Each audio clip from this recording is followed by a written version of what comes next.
Welcome back to Tales of the Dark. We weren't supposed to end up there. That's the part I keep replaying in my head over and over again. Because if even one small decision had gone differently that night, none of this would have happened.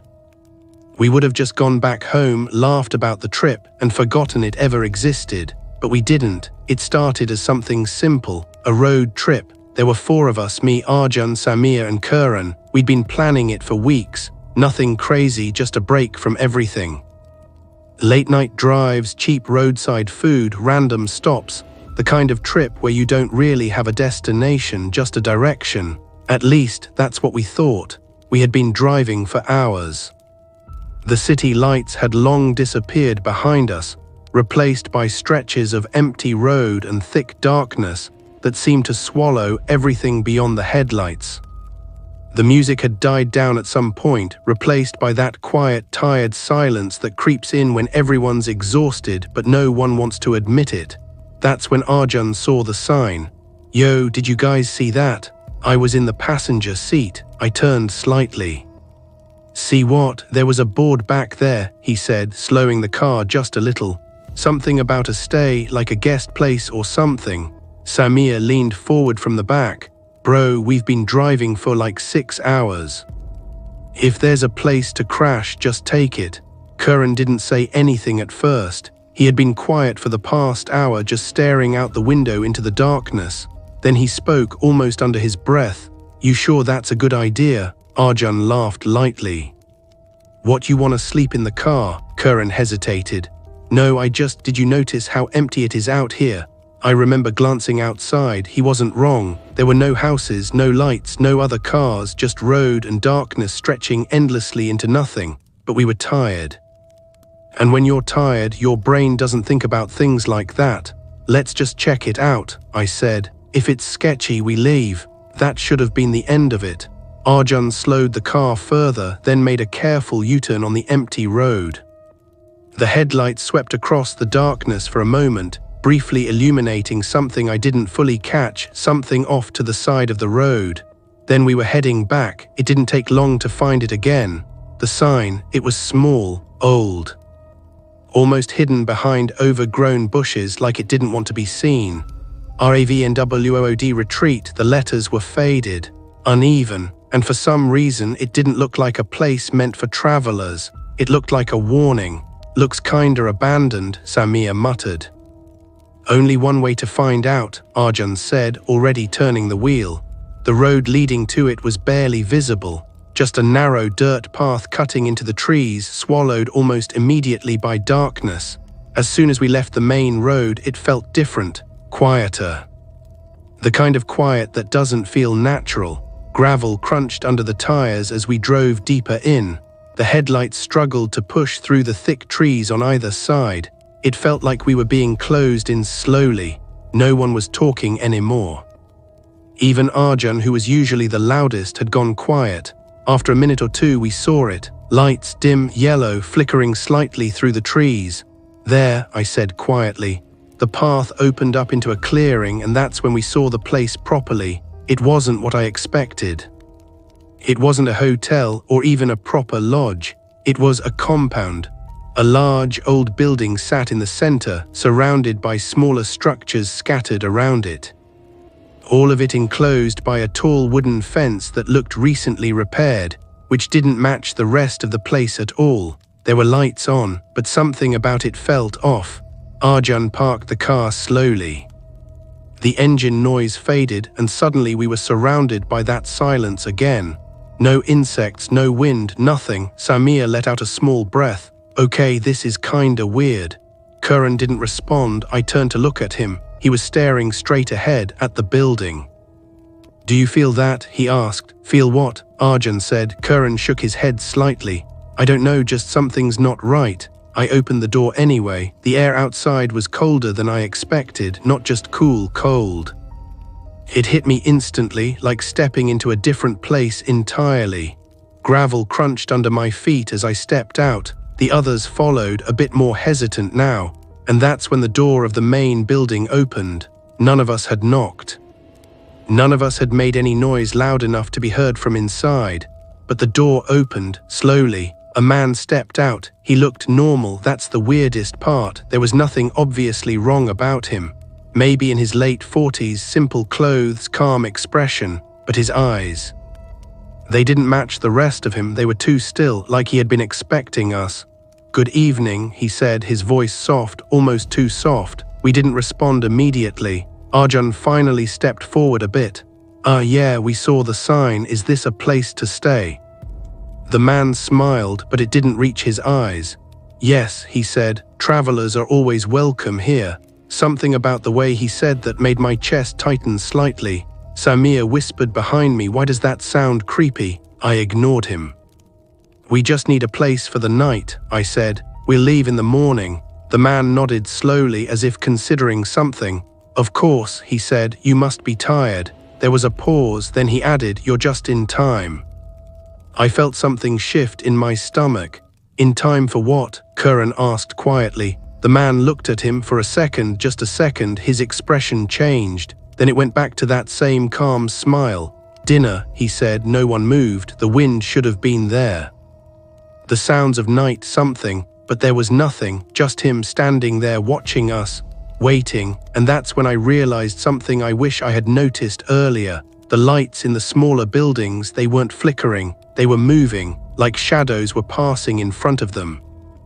Like people were inside, watching us. I took a slow step back. "Actually," I said carefully, "we might just head back to the road." "You can't," the man interrupted. Not loudly, not aggressively, just certain. We all froze. Arjun frowned slightly. "What do you mean we can't?" The man's smile didn't change. "The road is difficult at night," he said. "Unsafe." "That's fine," Samir said quickly. "We'll manage." The man tilted his head slightly, and for the first time his eyes changed, not angry, not threatening, just cold. "You've already come this far," he said softly. "It would be unwise to leave now." Silence, a long, heavy silence. I looked at the others. Something was wrong, deeply wrong, and every instinct in my body was telling me to get back in the car and leave, now. But no one moved, because there was something else, something we hadn't noticed until that moment. The gate behind us, the one we drove through. I turned slowly. My chest tightened. It was closed, and I didn't remember it being closed before. Not just closed, locked, and standing beside it. Two people watching us, not moving, not speaking, just standing there. I swallowed hard, and that's when it finally hit me. We didn't just arrive here, we were let in, and now we weren't sure if we were allowed to leave. No one spoke for a few seconds after that.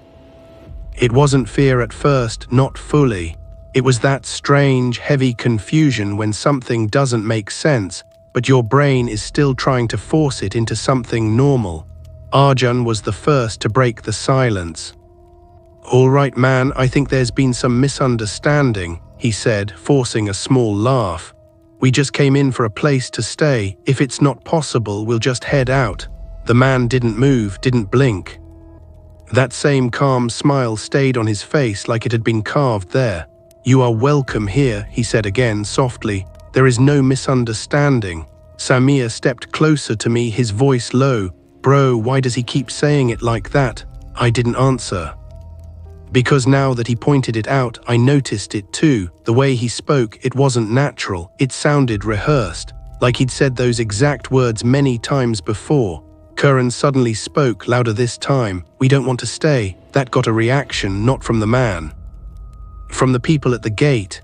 I hadn't even realized they had moved until I saw them now, closer than before. Not walking, not stepping, just closer. My stomach dropped. Arjun turned slightly, noticing them too. "Okay, what the hell is going on?" The man finally stepped forward, just one step off the porch. "Please," he said, "there is no need to be uncomfortable. You've had a long journey. Rest, eat, leave in the morning." His voice was calm, but there was something underneath it now, something firm, not a suggestion. "A decision," Samir whispered. "We should just get in the car and go." I nodded.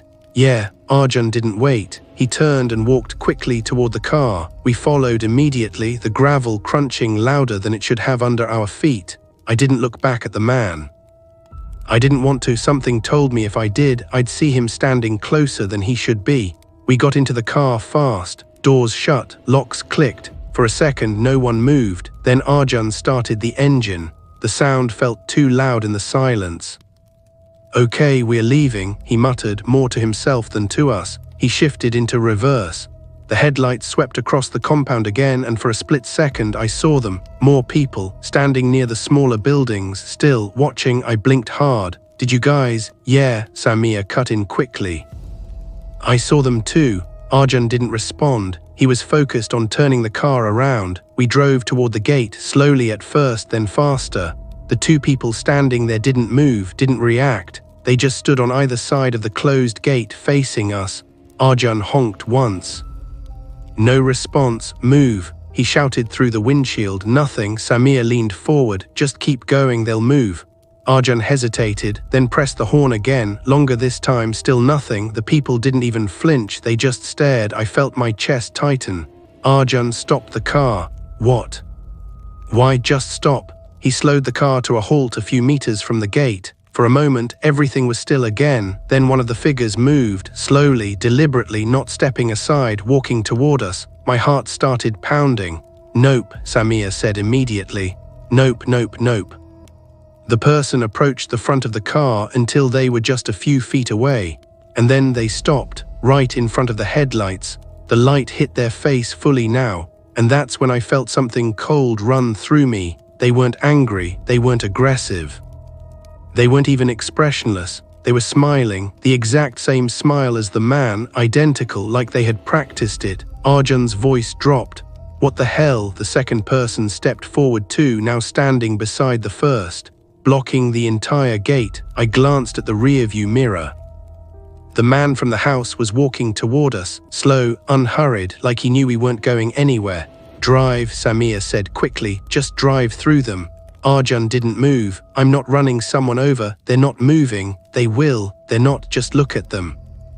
I looked again. They hadn't blinked, not once. My throat felt dry. "Arjun," I said quietly, "reverse the car." He didn't argue this time. He shifted gears and slowly backed away from the gate. The two people didn't follow. They just stood there, smiling, watching us retreat. As we reversed, the man reached the car. He stopped beside my window. I didn't turn my head. I couldn't. I could feel him there, close, too close. Then tap, tap, my entire body tensed. He was knocking on the glass, slow, gentle. Like he had all the time in the world. "Open the door," he said softly. No one moved. "Open the door," he repeated, same tone, same calmness, but now it didn't sound welcoming, it sounded like an instruction. Arjun whispered, "Don't open it." I nodded slightly. The man stood there for a few seconds longer. Then he stepped back. I let out a breath I didn't realize I was holding. For a moment I thought that was it, that he'd just let us sit there, but then he spoke again. "You're making this more difficult than it needs to be." Something in his voice changed, not louder, not angrier, just colder, and that's when the lights in the compound shifted. One by one, the lights in the smaller buildings turned off. Darkness swallowed them instantly, then another, and another. Until only the main building was lit, and we were left sitting in near total darkness, except for our headlights, and the people. I looked around. They weren't just near the gate anymore. They were closer, much closer. I hadn't seen them move, but they were there now, between the buildings. In the shadows around us, Samir's voice shook. "How many of them are there?" No one answered because we didn't know. Arjun gripped the steering wheel tighter. "We're not staying here." "Then what do we do?" Karan asked. Arjun didn't respond immediately. He just stared ahead, thinking. "Then I'm breaking the gate." "What?" I said. "I'm not sitting here all night," he snapped. "We hit it fast enough, it'll give." Samir nodded quickly. Yeah, just do it." Karan didn't look convinced. "What if it does?" Arjun didn't answer. He just shifted the car into drive and slowly began moving forward again. The two people at the gate were still there, still smiling, still not moving. My heart started racing again. "Arjun," I said, "they're not going to move." "I know." The car picked up speed. Not fast yet, but enough. The distance between us and the gate started closing. 10 meters, 8 meters, 6 meters. Samir whispered, "They'll move, they have to." They didn't. 4 meters, 3 meters, my chest tightened. Arjun, 2 meters. The people didn't move, didn't react, didn't even blink. 1 meter. And right before impact, they both stepped aside, at the exact same time, perfectly synchronized. The gate was right in front of us now. Arjun didn't slow down. The car slammed into it. A loud crack echoed through the compound. Wood splintered. The gate burst open. And we shot forward onto the dirt path outside.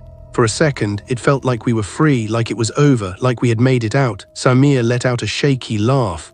We're out, we're actually out. But then the headlights flickered just once, then again, and then. The engine stuttered. Arjun's face changed instantly. No, no, no, no, the car jerked violently. The dashboard lights flickered. Everything went dark for a split second, then came back on. Barely. The engine was still running, but weaker, struggling, like something was pulling it back. Keep going, I shouted. I'm trying. The car slowed, even though his foot was on the accelerator. Slowed and slowed until it finally stopped. Dead silence, complete silence, no engine, no wind, nothing. Samir's voice was barely a whisper now. Why did we stop? Arjun tried the ignition again. Nothing, again, nothing. I slowly turned my head back toward the compound. My heart dropped. The gate, the broken gate we had just smashed through, was closed again, perfectly intact, like we had never touched it, and standing in front of it, all of them, every single one watching us, smiling. And that's when I realized something that made my blood run cold. We hadn't escaped. We had been allowed to try, and now we were exactly where they wanted us. No one spoke for a long time. The car sat there in complete silence, engine dead, headlights still on but dimmer than before, like even the battery itself was losing strength under something we couldn't see. Outside, the road ahead looked too normal. That was the problem. Because the moment we tried to leave, everything should have been easy, straight road, empty space, no obstacles, just drive, but instead we stopped, right in the middle of nowhere. Karan was the first to break the silence, his voice barely holding together. Why isn't the car working? Arjun didn't answer right away. He was already trying again, ignition clicking, the engine coughing weakly like it was fighting to stay alive. Come on, Samir leaned forward. Bro, stop trying, it's not starting. Shut up, Arjun snapped. I know it's not starting. But he kept trying anyway. Click, click, nothing. I slowly turned in my seat, looking back toward the compound. The broken gate was no longer broken. I blinked hard. No, I whispered. The others looked back too. Samir's breathing changed instantly. No, that's not. The gate stood exactly how it had been before we hit it. Perfect, undamaged, like nothing ever happened, like we never left. Karan shook his head slowly. That's not possible, we literally just… Yeah, Samir cut in, his voice rising. We saw it break, we hit it. I felt it too, the impact, the sound, everything, so why was it whole again? Arjun slammed his hand against the steering wheel. This doesn't make any sense. And then we heard it. A sound behind us, soft, crunching, gravel, footsteps coming closer. All of us froze at the same time. No one wanted to turn around. No one wanted to confirm what we already knew. But slowly, I looked up into the rearview mirror, and my stomach dropped. They were there, closer than before. Standing just at the edge of the headlights now, watching us, not rushing, not chasing, just walking closer. Arjun swallowed hard. Lock the doors. I already did, Samir said quickly. Are you sure? Karan asked. I locked them when we got in. Another step closer. The headlights caught one of them fully. It was the man from before, the one who spoke to us. He was smiling again, calm, composed, like this was all going exactly as he planned. And behind him, more figures, still emerging from the darkness, not running, not hiding, just appearing. Samir's voice shook. How are they getting closer without us hearing anything? No one answered because we didn't have one. Then the man raised his hand, not aggressively, not threatening, just a gesture, like he was signaling something, and suddenly the sound stopped. Completely, no footsteps, no movement. Even the air felt frozen. Then the man spoke, and his voice carried too clearly through the silence. You tried to leave, it wasn't a question. You broke the gate, still calm, but you came back. Arjun muttered under his breath, we didn't come back. But even as he said it, something in his voice cracked. Because we weren't moving, we were still here. The man tilted his head slightly. You're confused, he said softly. That's expected. Confused, that wasn't the word, we were terrified. "Let us go," Curran said suddenly, his voice louder than before.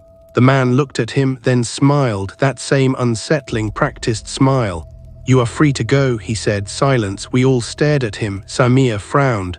"Then open the gate." The man didn't respond. Instead, he stepped aside slowly, and the figures behind him followed. They moved out of the path of the gate. Clear, open, waiting. Arjun's breathing quickened. That's it, we go now." He turned the key again. This time the engine sputtered, coughing, struggling, then it started. All of us froze. Samir blinked. It started. Arjun didn't wait. He shifted into gear immediately. The car lurched forward, slow at first, then picking up speed. We moved toward the open gate. No one was blocking it. No one stepped in front of us. It felt wrong. Too easy, too perfect. Curran whispered, "Why aren't they stopping us?" No one answered, because we were already moving. The headlights lit up the road ahead, the gate wide open, clear, freedom. Arjun pressed harder on the accelerator. The car moved faster. Closer, closer, and then something flickered.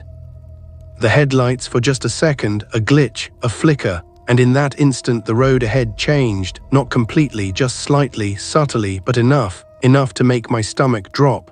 The road was different, not a lot, but enough that it didn't feel like the same road we came in on. Same direction, same trees, same darkness, but wrong, like a copy, a version that wasn't quite real.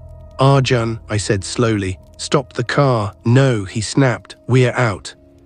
"We're not. Look at the road." He ignored me. The car kept moving, faster now. The gate was right in front of us, and just as we crossed through it, the headlights flickered again, and for a split second I saw something behind us, inside the compound. The people were no longer smiling. They were standing in complete silence, watching us, but their expressions were different now, serious, cold, like something had changed, like something had just been set in motion.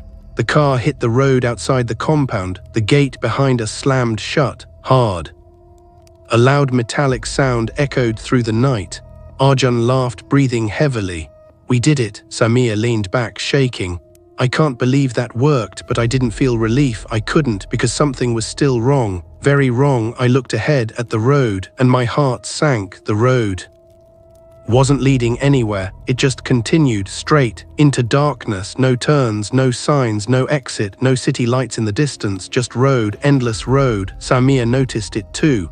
"Wait, where are we going?" Arjun slowed down slightly. "This is the way out." But his voice didn't sound certain anymore, because even he could see it now. We had been driving for a while, and yet nothing changed. No buildings, no lights, no signs of civilization, just darkness and road. Samir turned around. "We passed something before, didn't we?" Curran nodded slowly. "Yeah, we should have seen something by now." Arjun checked the rearview mirror, then frowned. "Why is the road behind us different?" I froze. "What?" He pointed. "Look." We all turned. Behind us the road looked the same, but the trees were different, closer, denser. Like the road itself had shifted. Samir whispered, "That's not the same road." Arjun's grip tightened on the steering wheel. "Yeah." The engine suddenly made a strange noise, a low, dragging sound, like something was scraping against the underside of the car. Arjun glanced down. "What is that?" The sound grew louder, scraping, dragging, metal against something rough. Samir leaned forward. "Did we hit something?" Arjun shook his head. "I didn't see anything." The sound suddenly stopped. Silence again, too sudden, too clean, and then from the darkness ahead something appeared. At first I thought it was a shadow, then I realized it was standing in the middle of the road, still, waiting. Arjun slammed the brakes, the tires screeched, the car jerked to a halt. We all stared ahead, heart pounding. The headlights lit up the figure, and slowly I recognized it, one of them from the compound, standing directly in front of us. Not moving, not blinking, just waiting. And then the man's voice came from the darkness, from the speaker in the car. We didn't have a speaker, but his voice was there, clear, close, too close. "You're still trying to leave." We all froze, because that meant one thing: he was listening, he was watching, and we weren't alone, not on the road, not anywhere. And the worst part, the figure ahead wasn't alone anymore. More were appearing, one by one, from the darkness, surrounding the road. And as the headlights swept across them, I realized something that made my blood turn cold. They weren't blocking the road, they were forming a path, guiding us somewhere else, somewhere we didn't want to go, and we had just driven straight into it. The car was completely still, not because we wanted it to be, but because none of us had the courage to move. Outside the windshield, the figure stood right in the middle of the road, just standing, not rushing us, not threatening us, just waiting. Like we were expected to do something first. Arjun's breathing was uneven now. Why is it just standing there? Samir leaned forward, his voice tight. Don't ask questions, just go around it. There's nowhere to go around, Arjun snapped, and he was right. The road ahead was narrow. The trees on both sides were too close. If we tried to go around, we'd hit something, or worse, we'd get stuck. Karan whispered, "Why isn't it moving?" No one answered, because none of us understood it. Then the figure moved, not toward us, just slightly to the side. One step, that's all, just enough to reveal more of the road ahead. Samir frowned. "What is that?" I leaned forward slightly, and that's when I saw it. The road ahead wasn't empty. There were more of them, standing along the edges, not blocking the path. Not closing it off, just watching, like we were being guided. Arjun swallowed hard. "This doesn't feel right." "It's not," Karan said immediately. Another figure stepped into the light, then another, and another. They didn't come closer, they didn't attack, they just appeared like they had always been there. Waiting in the dark, the one in front of us took another step aside. Now the path was fully clear, like an invitation or a trap. Samir shook his head. No way, we're following that." "Then what?" Arjun asked. "We just sit here." The man's voice suddenly came through the car again. Calm, close, too close. "You are already on the path." We all froze. Samir's voice trembled. "Where is that coming from?" I looked around the car, no visible speakers, no devices, but the voice, it was inside the car. Like he was right there with us. "You drove this far," the voice continued. "You chose to leave." Arjun muttered, "We didn't choose anything. You came to us," the voice said. That part hit differently because it was true. We did choose to go there, but not this. "Not this part." "Now," the voice continued, "you will complete the journey." Arjun shook his head. No, we're not." "Drive," the voice said. The command wasn't loud, but it was firm, unquestionable. Samir leaned forward. "Don't listen to him." "Drive," the voice repeated. And for a second, no one spoke, no one moved. Then Arjun slowly pressed the accelerator. The car crept forward, slowly, reluctantly. The figures along the road didn't move, they didn't react, they just watched us pass by, one by one, their faces lit up in the headlights. All of them wearing that same expression, not emotionless, not angry, just calm, too calm, like we were walking into something we couldn't understand yet. The closer we got to them, the worse it felt. The air outside the car seemed heavier, thicker. Like something invisible was pressing down on us. Karan suddenly grabbed my arm, hard. "Don't look at them too long," he whispered. I glanced at him. "Why?" He didn't answer, but his eyes, they were fixed straight ahead, like he was trying not to look at anything else. We passed the first group, then the second, then another. They didn't stop us, they didn't follow, they just let us pass, which somehow made it worse, because that meant they didn't need to chase us, they already had us. Arjun's voice broke the silence. "This road doesn't make sense, we've been driving for too long." Samir nodded slowly. "Yeah, it should have ended by now." I looked ahead, and my stomach tightened. He was right. The road felt longer than it should have been, like we were driving forward but not actually getting anywhere. And then something appeared in the distance. A structure, faint at first, barely visible, then clearer, a building, same design, same shape, same structure as the one we just left. Karan's voice dropped. "Tell me that's not what I think it is." Arjun didn't answer, he just kept driving. Closer. Closer until the building was fully visible. The same compound, the same fence, the same lights, exactly the same. Samir's voice cracked. No, we left that place." Arjun slammed the brakes. The car stopped, dead silence again. In front of us the gate stood open, waiting like before.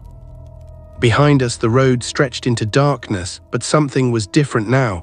The figures were gone completely, we were alone, or at least it looked like it. Arjun shook his head, breathing hard. "This is impossible," Karan whispered. "We are back." Samir laughed nervously.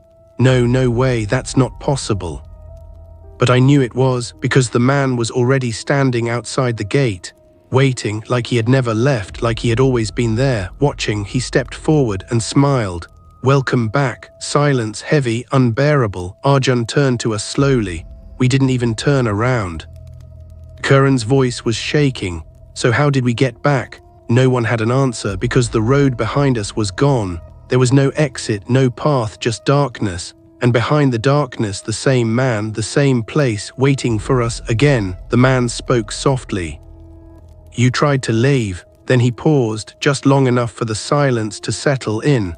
"And now you understand." I didn't, none of us did, but something in his voice made it clear. This wasn't about stopping us from leaving, it was about making sure.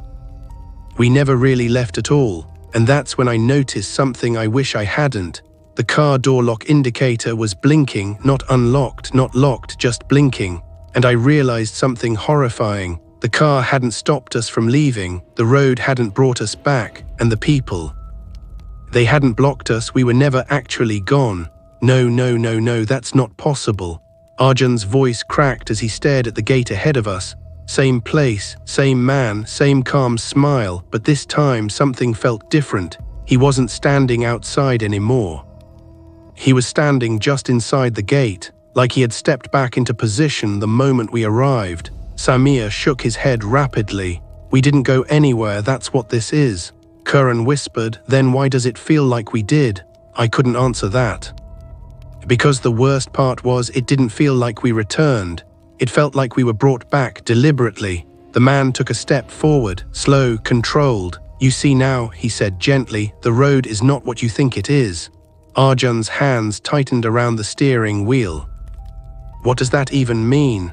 The man didn't answer immediately. Instead, he looked at each of us, one by one, like he was studying us, me, Samir, Karan, then finally Arjun. "You attempted to leave," he said, "but you did not leave the place." A pause. "You left the moment." Silence. None of us spoke because we didn't understand what he meant, but something in his tone suggested that we should. Samir frowned. "That's not, what does that even mean?" The man smiled slightly. "You drove away from here," he continued. "But not from the time you arrived." Arjun blinked slowly. "That makes no sense." "Look around," the man said. We hesitated, but slowly we did. The compound, the lights, the buildings, it looked identical. But now that we were paying attention, something was off. The lights weren't flickering anymore. They were steady, too steady, like they had just been turned on. And the ground, the dirt, it looked fresh, disturbed, like something had been recently walked over. Samir leaned closer to the windshield. This doesn't look like the same place." Karan nodded slowly. "It's cleaner, that was the word. Too clean, too new, like we had arrived again." The man stepped closer to the car, and this time he spoke softly. "You came here the first time," he said. "You were tired, you were curious, you chose to enter." A pause, "And now you've entered again." Arjun shook his head. No, we didn't choose anything." The man tilted his head slightly. "You chose to stop," he said. Another pause. "You chose to follow the road." His voice stayed calm, almost kind, but every word he said carried weight. Samir muttered, "He's messing with us." But even as he said that, I felt it, that sinking feeling in my chest, because something about what the man was saying was starting to make sense.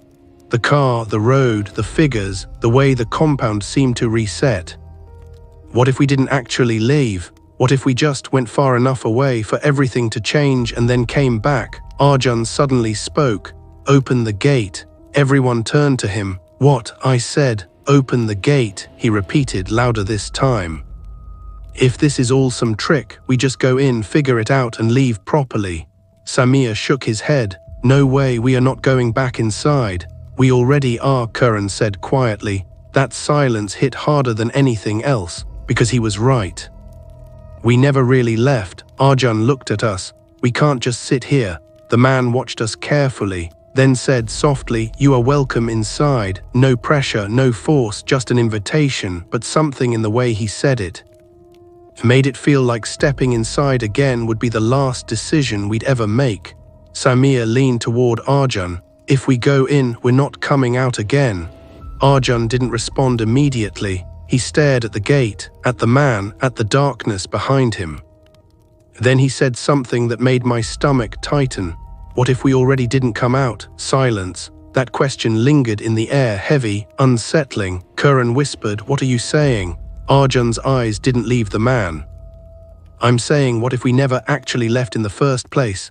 Samir frowned. "We literally drove away, did we?" Arjun cut in. No one spoke because suddenly we weren't sure anymore. The man stepped back just slightly, making space, waiting, always waiting.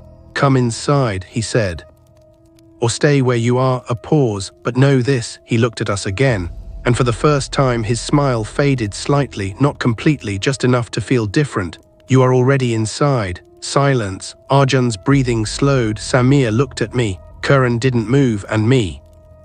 I couldn't stop thinking about one thing: the road, the flickering, the change, the way we returned without turning around. What if we were never supposed to leave? What if the moment we drove away we didn't escape anything? We just triggered something that would bring us back. Again. And again and again. The man raised his hand slowly, not toward us, just slightly, like a signal, and behind him the lights in the smaller buildings turned on. One by one, same exact way as before, same rhythm, same sequence, like a system restarting. Karan's voice dropped to a whisper. "It's happening again." Samir shook his head. No way, but I saw it too. The lights, the movement, the stillness, everything resetting exactly like before, and then a sound from behind us. We all turned, slowly. The car door handle, it moved just slightly. Like something was testing it. Arjun whispered, "Lock the doors." "I did," Samir said immediately, but the handle moved again, more this time, not aggressively, not violently, just testing, then stopping, then testing again, like something was trying to understand how to open it. Karan leaned forward. "Don't open it, whatever you do." I held my breath, watching, waiting. Then the voice came again, inside the car, calm, close, too close. "You do not need to be afraid." A pause. "Open the door." And this time it didn't sound like a command. It sounded like something that knew we would eventually obey. And outside, the man smiled again and waited, because this time we weren't leaving. We were choosing. We didn't open the door, at least not immediately. None of us spoke. The car sat there in silence, the faint hum of the engine long gone now, only the soft ticking of something cooling beneath the hood breaking the stillness. Outside, the man stood where he was, waiting, always waiting. The door handle moved again, a slow, deliberate pull, then it stopped. Karan whispered, barely audible, "Whatever you do, don't open it." Samir nodded quickly, eyes locked on the handle. "I'm not opening anything." Arjun's grip tightened on the steering wheel. "No one is touching that door." But the handle moved again, this time slightly stronger. Not enough to open it, but enough to remind us that something was trying. Then the voice came, not from outside, not from inside, but somewhere in between. "You are resisting." Calm, measured, unbothered. "Good." That word hit harder than anything else so far. Good. Like this was expected, like this was part of the process. Arjun swallowed hard. "What do you want from us?" No response, just silence. Then a soft tap on the window. We all froze. Slowly I turned my head. The man, standing right beside my window, too close. Too close. I hadn't seen him move, hadn't heard anything, but he was there, looking in, calm, smiling again. "You are tired," he said softly. "That is why this feels overwhelming." Samir snapped, "Stop talking like this is normal." The man didn't react, didn't even blink. "Everything here is as it should be," he said. A pause. "You just need to understand the rules." Arjun frowned. "Rules?" The man nodded. "Yes," and then he said something that made the entire car go cold. "You already broke one." Silence, heavy, unbearable. Karan's voice trembled. "What rule did we break?" The man looked at him, then slowly said, "You tried to leave." That was it, that was the rule, trying to leave. Something in his tone made it clear that alone was enough. Arjun shook his head. "That's not a rule." The man's smile returned slightly. "It is here." Another pause, "and breaking it has consequences." Samir leaned forward. "What consequences?" The man didn't answer immediately. Instead, he stepped back slowly and raised his hand again, the same gesture as before. And this time something changed. The silence, it deepened, not just quiet, but removed, like sound itself had been taken out of the world. Then, from behind the man movement, the figures, the ones standing near the buildings, they were moving now, not rushing, not attacking, but walking, slowly. Towards the car, Arjun's breathing sped up. "They're coming closer," Karan whispered. "No, no, no," Samir looked at the man. "Tell them to stop." The man didn't look back. "They are not attacking you," he said calmly. "They are enforcing the rules." That word again, rules. What rules? More figures appeared, from the shadows, from between buildings, from places we hadn't noticed before. They weren't surrounding us aggressively. They were forming a circle, a boundary, closing in, not to trap us, but to contain us. Arjun looked around quickly. "This isn't right," the man nodded slightly. "Correct." That answer hit differently because he wasn't denying it. He was agreeing. The circle tightened, slowly, carefully, not rushing, always controlled. Samir's voice cracked. "We need to get out of here now." Arjun shook his head. "The car won't move. I don't care, try it." Arjun tried the ignition again. Nothing, dead, same as before. Karan leaned forward. "Why is this happening again?" The man spoke softly. "Because you are repeating the same action." We froze. "What?" Arjun said. "You attempted to leave," the man continued. "You reached the boundary." He gestured slightly. "And now you are back where you began." Samir frowned. "That's not possible." But the man didn't argue, he just stared, calm, certain. "You cannot escape the place by driving away from it," he said, a pause. "You must leave it correctly." Arjun narrowed his eyes. "And how do we do that?" The man smiled again, larger this time, almost satisfied. "That is what you must learn." Silence. Then the man stepped forward, closer to the car, right beside the window again, and this time he lowered his voice. "You are not prisoners." A pause. "You are participants." That word lingered. Participants, not victims, not trapped, participants. And then he tapped the window once more, soft, controlled. "You will understand the first rule." He leaned in slightly, closer, too close, and whispered, "Do not attempt to leave until you are allowed." A pause, a breath, and then, "Or you will be returned." The moment he said that, the air inside the car changed. Heavy, cold, wrong. Samir whispered, "Returned," but no one answered. Because now we understood something we didn't want to. We hadn't escaped. We hadn't failed. We had simply triggered something that brought us back, and now we were back inside whatever this was. And the worst part, the circle of people outside was complete now, surrounding us entirely. Blocking every direction, the man stepped back into the group and raised his hand again. The figures stopped moving, perfectly still, waiting, watching. Then the man spoke one final time, calm, clear. "You will try again." A pause, and next time he smiled slightly. "You will learn more." Silence. Arjun whispered, "Next time." The man turned and began walking away, back into the compound. The others followed, slowly, silently, like the moment had ended, like the rule had been enforced, and we were left sitting there, in the car, surrounded, waiting, because now we knew. This wasn't about escaping. This was about something else entirely. And whatever it was, we were just at the beginning of it. We didn't speak for a long time after that. Not because we had nothing to say, but because anything we said felt pointless. The circle outside slowly broke apart. The figures didn't rush, they didn't vanish. They simply drifted back into the shadows, like their job was done, like they were never there to begin with. But we saw them, we knew, and the man, he was gone, completely. No sign of him anywhere near the gate, no movement, no presence, just silence. Arjun finally broke it. "We need to get out of here." Samir let out a nervous laugh. "Yeah, no kidding." Karan shook his head slowly. "How?" Arjun looked at the ignition again. "Tried it, nothing." Dead silence from the engine. "Something's wrong with the car," Arjun muttered. Samir leaned back in his seat. "Everything is wrong." I looked out the windshield, the gate still open, still waiting, like before, like always, but now it didn't feel like an exit.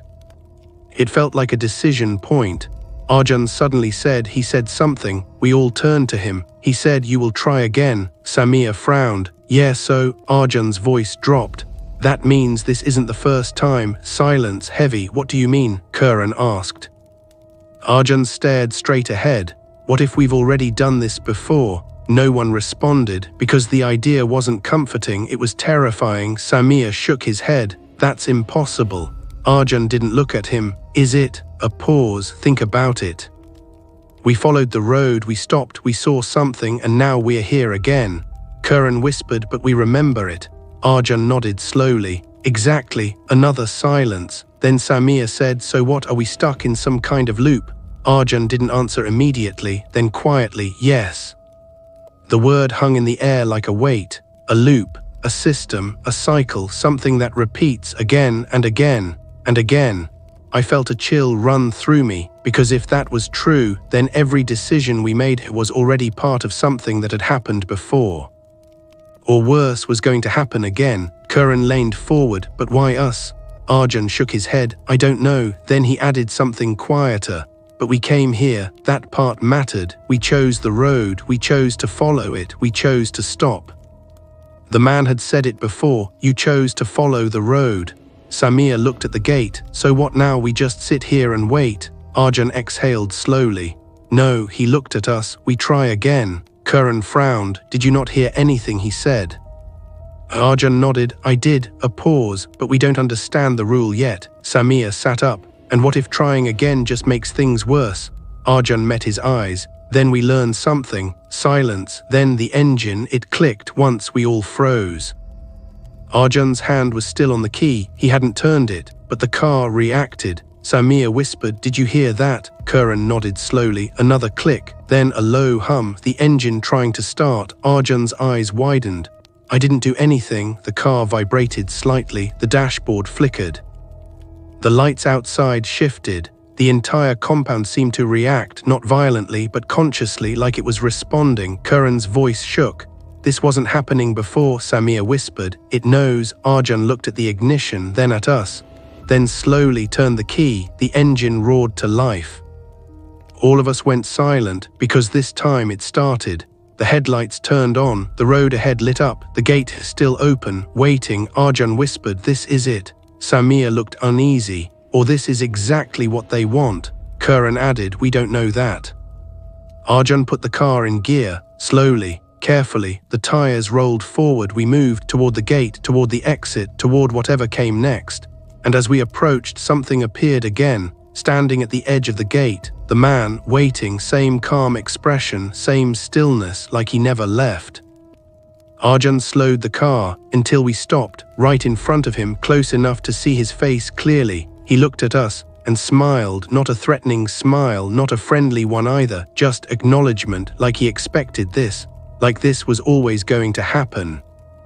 Karan whispered, he's letting us go, but the man raised his hand slightly, stopping us. Again, Arjun frowned. What now? The man leaned closer and spoke softly. You are closer. A pause, but not ready. Samir snapped, then what do we need to do? The man didn't react, didn't respond immediately. Instead, he looked directly at me, just me, like he was choosing words carefully. Then he said, you must stop trying to leave. Silence. What? Arjun said. The man's voice stayed calm. Leaving is not the answer. A pause. Understanding is. He stepped back slightly, opening space, like he was giving us the option again. But this time his final words came with weight. Choose correctly. Then he stepped aside. The gate remained open. The road stretched beyond it. Freedom, or something that looked like it. Arjun looked at us, then at the man, then back at the road. His voice barely a whisper. We have to choose. And in that moment we realized something terrifying. This wasn't about escaping. This wasn't about leaving. This was about choosing. What kind of reality we were willing to accept, and the next decision would change everything. The engine idled loudly in the silence. We were right there, just a few feet from the gate. Freedom, or whatever that meant, was right in front of us, but no one moved, not immediately. Because the man was still there, standing aside, watching, waiting, same calm expression, same stillness, like he already knew what we were going to do. Arjun whispered, if we go now we might not get another chance. Samir frowned. We said that last time too. Karan shook his head slowly. This feels different. And it did, because this time the man wasn't blocking us, he was allowing us. That alone made everything worse. Arjun's hands tightened on the wheel. What if that's the trick? Samir looked at him. What? Arjun stared forward. What if we're supposed to leave and that's how we fail? Silence, heavy, unsettling. Karan leaned forward slightly.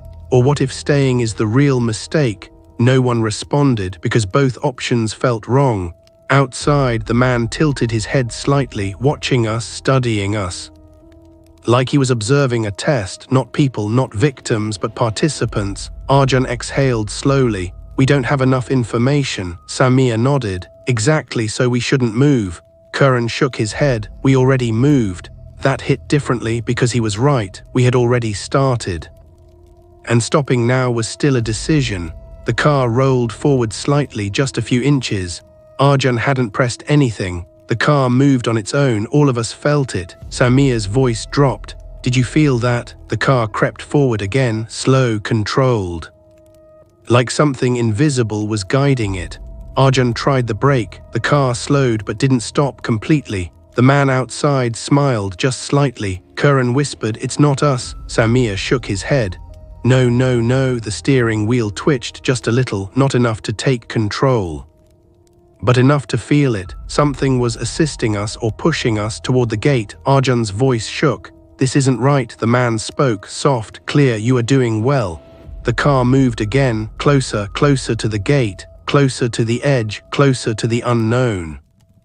Arjun suddenly slammed the brake, hard. The car jerked to a stop. Everyone jolted forward, silence, heavy breathing, and then stillness. The car didn't move anymore. The man didn't react, he just watched. Arjun looked at us. "That wasn't us." Karan nodded. "I felt it too." Samir swallowed. "Something is trying to push us out." A pause, but also watching what we do. Arjun stared ahead. "Then maybe this isn't about escaping." The words lingered, then Samir said it. "Then what is it about?" Arjun didn't answer immediately, but then he looked at the man and said something that changed the tone completely. "Answer one question." The man didn't respond, but he listened.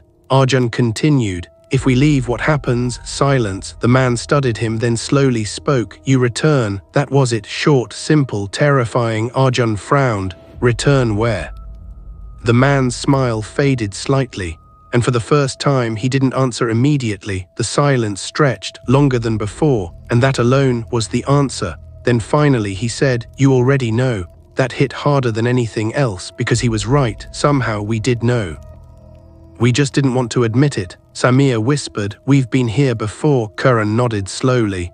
"And we'll be here again." Arjun exhaled sharply. "So leaving doesn't solve anything." The man's expression shifted slightly, approval or confirmation. "Yes," he said softly, a pause. "Now you understand part of the rule." Arjun looked at him. "Then what's the other part?" The man stepped closer again, slow, measured, and spoke. "You do not leave this place." Another pause. "You leave your resistance to it." Silence. "What does that even mean?" Samir snapped, but the man didn't answer. Instead, he raised his hand again, the same gesture. And this time the environment reacted. The gate lights flickered. The road outside shimmered slightly, like reality itself was unstable. Arjun whispered, "It's opening." Karan shook his head. "No, it's not." The man spoke one last time. "You may choose." A pause. "To continue or to understand." The gate stood open, the road waited, and for the first time it didn't feel like an exit. It felt like a question. Arjun looked at us, Samir, Karan. Then the road, then the man. Then he whispered, "What do we do?" And that's when we realized there was no right answer, only consequences. Silence filled the car again, but this time it wasn't empty. It was heavy with the weight of a decision we couldn't fully understand. The gate stood open. The road stretched beyond it, dark, quiet, endless, and the man still watching, still waiting. Arjun's grip on the steering wheel tightened until his knuckles turned pale. "We can't just sit here forever." Samir leaned back, staring at the ceiling of the car. "And we can't just drive into something we don't understand."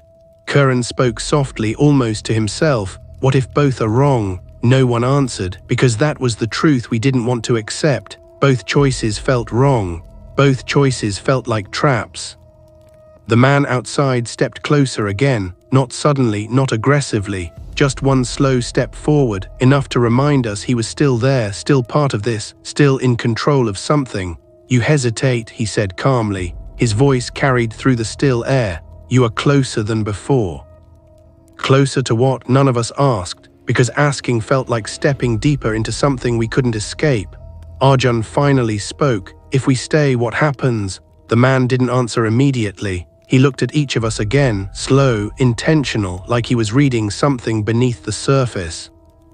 Then he said, you remain in the moment. A pause, and the moment remains open. Samir frowned. That doesn't make sense. The man nodded slightly. It does. Karan leaned forward. And if we leave? The man's expression changed just slightly, less smile, more seriousness. You will return, Arjun exhaled. We already know that. The man nodded. Yes, another pause, but not as you were. Silence. That line hit differently, not as you were. What did that mean? Samir whispered, so we change. The man's voice softened. You evolve. No one spoke because that sounded wrong. Evolution didn't sound like escape. It sounded like transformation, like becoming something else, something we didn't recognize. Arjun shook his head. We don't want to change. The man tilted his head slightly. Then you will repeat. Silence. That word again, repeat. Loop cycle. Arjun looked at us. He's saying we're stuck either way. Karan nodded slowly. But one path changes us. Samir muttered, and the other keeps us stuck. The man raised his hand slightly, not pointing, just signaling, and in response something happened. The world around us shifted, not physically, not visually, but perceptually. The road ahead seemed longer, the darkness deeper, the gate felt farther away, and the compound behind the man seemed quieter, more distant, like time itself had stretched. Arjun noticed it first. Did it just change? No one answered, because we all felt it. Samir's voice trembled. It's reacting to us, Karan nodded. Like it's waiting for a decision. The man spoke again. You are not forced. A pause. You are guided. Arjun frowned. Guided where? The man didn't answer. Instead, he stepped aside again, fully this time, opening the path completely. No barriers, no resistance, just a clear road, waiting. Choose, he said, that word again, but this time it felt heavier because now it wasn't just about leaving. It was about accepting what leaving meant. Arjun's breathing slowed. He looked at the road, then at us, then at the man, then back at the road, and finally he said something that changed everything. What if the real mistake is trying to control this? Silence. Samir looked at him. What do you mean? Arjun shook his head slowly. Every time we tried to control the situation, it pushed back. Karan nodded. And every time we resisted, it responded. Arjun continued. What if we're not supposed to fight it? The car went quiet. Even the engine seemed quieter now. Arjun placed his hand on the gear, and then he made a decision. We move. Samir turned to him. What? Arjun's voice was steady, not to escape, a pause, but to see what happens. Karan stared at him. That's still leaving. Arjun nodded. Yeah. Another pause, but not in the way they expect. Silence. The man watched, unmoving, unblinking, observing. The car slowly rolled forward, just slightly, a test, a movement, a choice. The man didn't stop us, didn't react, didn't interfere, just watched. And as we crossed closer to the gate, something shifted. The air, the pressure, the silence, and then a sound behind us. We all turned, slowly, but what we saw was impossible. The road behind us was gone, not blocked, not closed, gone like it had never existed. Samir whispered, no way. Karan's voice shook. We can't go back. Arjun stared at the empty space behind us, then at the man, then at the road ahead. We're committed now. The man smiled, not fully, just enough. Good, that word again, but this time it didn't sound reassuring. It sounded like confirmation. Like we had just stepped into something that could not be undone. The gate loomed ahead, open, waiting, and as we approached it, the man spoke one last time before we crossed. Soft, clear. You are about to learn the second rule. Arjun glanced at him. What is it? The man smiled and said, you cannot return the same way you entered. Silence. Then we crossed the gate, and everything changed. The moment we crossed the gate, everything stopped. Not literally, but it felt like the world itself had paused to watch us. The engine was still running. The headlights were still on. The road ahead was still there, but something was different, unsettling, wrong in a way that words couldn't fully explain. Arjun's voice came out low. Did we just make a mistake? No one answered because we didn't know. Curran leaned forward, staring ahead. I don't think we can go back. Samir whispered, we couldn't go back even before this. That silence hit harder than anything else, because he was right. Behind us there was nothing, no road, no gate, no path, just empty space. Like the world had erased itself behind us.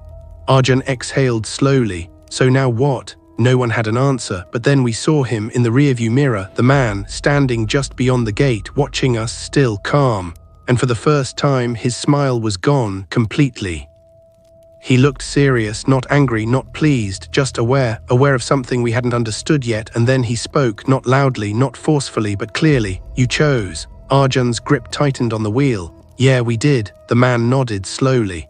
And now, a pause, you will learn. Curran frowned. Learn what? The man's voice softened. You cannot leave something, another pause, that you have already accepted. Silence. That sentence felt like a door closing. Samir whispered, what does that mean, accepted? The man didn't respond to him. Instead, he looked directly at me. Only me, and said, you will understand soon. Then the gate behind him began to close, slowly, not with force, not with sound, just closing like something final. Arjun immediately said, wait, what happens when it closes? The man didn't answer, he just stood there, watching.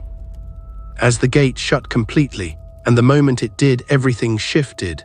The air, the sound, the pressure, the world around us changed. The road ahead no longer looked the same. The darkness wasn't just darkness anymore. It felt deeper, more aware, more alive. Samir leaned forward. Something's wrong. Curran nodded. This doesn't feel like the way out. Arjun's voice was low, because it's not. A pause, it's the way in. Silence, and then the headlights flickered, once, twice, and then stabilized, but the light didn't reach as far as it should have. It felt like the road itself was pushing back, like it didn't want to be seen. Curran whispered, we crossed something. Arjun nodded slowly. Yeah, Samir looked around. Then why do I feel like we're still inside? No one answered, because we felt it too, that same feeling. That same presence, that same presence. Arjun suddenly said, turn around. Samir frowned. What? Turn around, Arjun repeated. Curran hesitated. We can't go back. I know, Arjun said, but we need to see. Slowly, he turned the car. The tires moved. The car rotated. And when we looked back, the gate was still there, closed but visible, and behind it the man was gone, completely, like he had never existed. Samir whispered, where did he go? Curran shook his head. I don't think he left. Arjun stared at the gate. I think he's not supposed to follow us. A long silence followed. Then Samir asked the question we were all afraid to ask. So what now? Arjun looked ahead, at the road, at the darkness, at whatever waited beyond. And then he said something that felt like the final truth. We keep going. Curran looked at him. Why? Arjun's voice was steady. Because stopping doesn't take us back. A pause. It keeps us here. Samir swallowed hard. So this is it? Arjun nodded. Yeah. Another pause, then he added quietly. And whatever this place is, a deep breath. It doesn't let go easily. We turned forward again. The road stretched endlessly ahead, dark, silent, endless. And as we drove, the last thing we saw was the rearview mirror, reflecting the road behind us, and in it, just for a second, the man appeared again, standing in the darkness, watching, smiling, because now he knew we weren't leaving, we were only beginning, and whatever we had crossed had already crossed us back. Because some roads don't end when you leave them, they follow you. Well then, this is the end of this story. If you are new here, subscribe to Tales of the Dark, where every story gives you a nightmare.